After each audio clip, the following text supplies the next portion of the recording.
Welcome to Growth Mode Podcast for Real Estate Agents, hosted by the Floyd Wickman Team.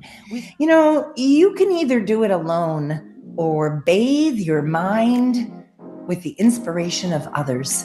During this podcast, you'll listen to successful agents in our coaching community from across North America share what motivates them and what they've learned. Welcome to the Growth Mode Podcast. I am your host today, Mary Palin with the Floyd Wickman Team. I'm so glad you could join us. I have this great privilege of introducing you to my friend, Jennifer Franklin. And she is in our Squared Coaching and has a great Ask the Experts question today to share with you. Hopefully it helps you learn and maybe solve some of your own issues and problems. But before we get to that, I'd like to take a minute and have Jennifer introduce herself. Tell us, Jennifer, if you would, about your marketplace and your business.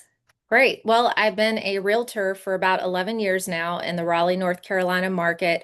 If you know Raleigh at all, specifically, I kind of work Raleigh and places east into Johnston County, even down into Goldsboro and Dunn sometimes. But yes, so that's the area that I typically cover around And here. mostly residential real estate. Yeah. Yes. Okay. Yes. What's your average price point, would you say? It's about 450. Okay. And what's going on in your market? Are there more listings or fewer? Are prices going up or down? So Long. it depends on the price range. It's really weird, but in the higher price points, the we've seen more appreciation of homes, but in the regular price points of like 300 to 400, pricing has been kind of stagnant. We haven't seen a lot of appreciation with that. But right now, I feel like I'm getting a lot of listings. I feel like buyers are being a little hesitant right now just because of things, happening in the world around us. And I would say the average days on the market right now where I am is about 52. And that's longer than it was, right? Yes, yes. Okay, so more inventory, longer DOM, but Hmm. things are selling as well, Oh, right? yes, absolutely. Yeah. Yes. Yeah. 52 days, we're just kind of spoiled with like four, Right. things like that. All right. So last week you had an Ask the Experts question. Could you kind of phrase what that was? Yes. So my number one goal was to get in front of an expired lead that I had talked to for a listing appointment. But my challenge was that I was having a difficult time getting in touch with the wife. It was a separated couple. And then they kind of threw a little curveball at me right there at the end. So I was reaching out to my board of directors to get their advice on how to handle it.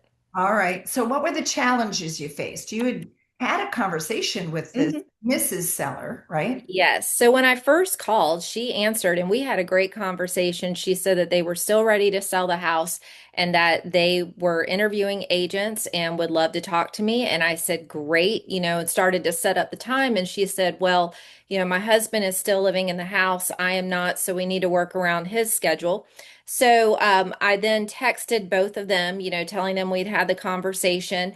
And long story short, I end up getting in touch with the husband who suggested a time of last Thursday evening. And I said, great. And he said, but, sometimes it's a little difficult to get in touch with the wife, due to her job, so forth and so on. And so I kept waiting to hear back from her. I kept reaching out to both of them throughout the week. And I would always be able to get in touch with him, but not necessarily the wife. So Thursday came and I had flexibility in my schedule to where I could go, still go to the listing appointment that night if needed. And I talked to them later on, late that afternoon into the evening, and the husband texts back and says, oh, by the way, my wife sent you an email. She wants your strategy and commission price structure before we meet. And it was just kind of this curveball because I had been anticipating meeting with them all week. I had not heard anything about, wanting this email before I was set to talk to them that night. So I had to ask my peers, my board of directors, what they would do. Yeah, and if I recall, you felt a little miffed. I Like I did. Yes. Because again, this had never been mentioned at all. I had already been trying to get in touch with her all week long. And quite honestly, I just felt like it was a little bit disrespectful of my time. Yeah. I try to respect other people's time. And, for all they knew, I had something else going on that evening. I don't really like being told that at the last minute, if I'm being honest. Right. I remember that, feeling that emotion that, well, what Yeah. the heck? And then I'm supposed to send you my commission schedule. I mean, really? So, what did your board of directors tell you to do? Well, one of my board of directors gave me some great advice, and she said, Jennifer, just do the dance. Sometimes, we just have to do this dance that the sellers want, act excited to meet them, give them what they want, minus commission and pricing strategy, because that is definitely something that we need to talk about in person. But they also gave me some great advice. They had been left, they were a second person to go on a listing appointment at one time, and the first listing agent had left their marketing strategy, their listing strategy, and the client had given that to them. So they took it, put it in Chat GPT, and asked for a 30-point listing strategy. So I thought that that was a really great idea because to their sometimes all you need to do is just have one or two more things that you do that the last listing agent didn't do or other listing agents haven't said. And sometimes um, that's what can win the deal when you're talking to sellers. So I thought that that was a great idea that they I had. love we had the one I received had 25 points, but I asked ChatGPT to Mhm. give 30. I love that. Yes, yes, that was great. Oh, what else did you hear? So I also heard, make sure that they understand that I am remaining neutral. Divorce, separation situations can, selling already has a lot of high emotions, but then you add that into it and it gets even more so. And I know from the past when I have worked with couples who were in that process, I remember, one of them flat out saying, I want to make sure that I'm treated fairly.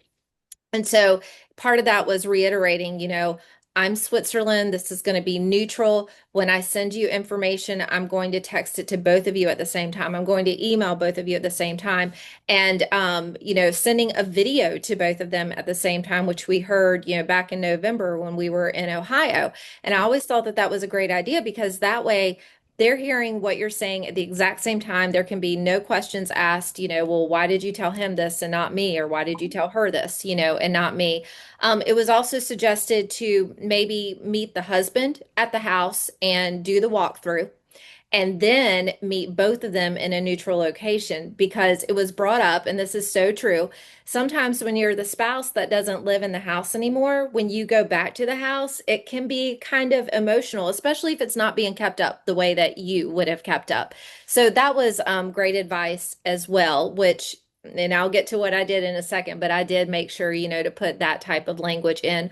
Also, we talked about just using logic versus emotion because this is a highly emotional time, so you want to be very logical when you talk with them, and then just killing them with kindness, as they're going through this, and not letting the fact that I was a little miffed like you said, get in the way of just being the kind person, that I typically am. So So, what have you done since you got the advice or plan to do? yes. So I did send them an email. So what I did was I included my pre-listing packet in my email so that way they could look at it. And my pre-listing packet kind of goes a little bit into the marketing strategy. It also talks about pricing a little bit, obviously not specifically, but it does, warn about, not pricing too high. So it touches on that.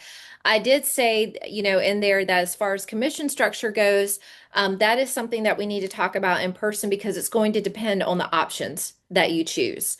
And then lastly, the other thing that I did for them is I remember my first conversation with her. One of the things that had ticked her off about her first realtor was that she felt like they didn't communicate very well. Well, I have a slogan that says you can never over communicate.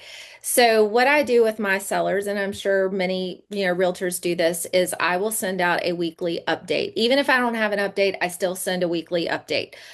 That way they know that A, you haven't forgotten about them, B, you are keeping an eye on the market around them. So I took one of my emails and I made it into a PDF and I sent that to them so that way they could see a sample of it. Yeah. That's brilliant. Yes. And now we cross our fingers. Yes, now we cross our fingers. So I have reached out. I have not heard from them, but based off of, my experience last week, this is not shocking to me at this Uh, point. So and I'm you'll looking follow up forward to again. yes, I'm looking forward to updating you on this. Yeah, I can't wait till Friday to find out what happened. Yes. Thank you so much for volunteering to do this. I'm so grateful. What a giver you are, because we all kind of face very similar challenges out there in the marketplace, and that's why I thought of you as I was looking through my notes. I thought, gee, who would make a good interview? And it's for sure Jennifer Franklin.